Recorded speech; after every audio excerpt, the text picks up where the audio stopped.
Hey folks, I'm Jennifer Lau, Master Gardener here at English Gardens in the Royal Oak, Michigan location.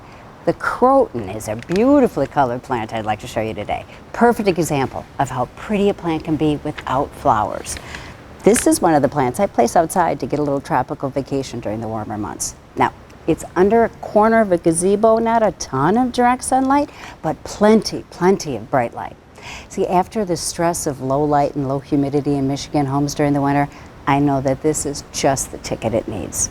Mine does tend to lose a couple of leaves during the dark winters, but sure enough, after a few months outside, there's tons of new growth.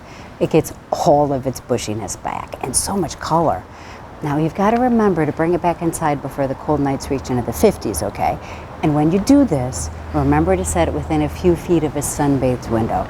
See, even in a somewhat shaded area outside, there's a big difference in that brightness as compared to what comes through a window pane. All windows have filters in them nowadays, so the plant is seeing less light than what you think. So keeping it within just a few feet from a sunny window is really key to keeping its color. Now watering. Too much or too little is the culprit of many plant problems. The tropical croton likes consistent watering, especially when it's actively growing in the warmer months. Let it dry down maybe a quarter of the way down.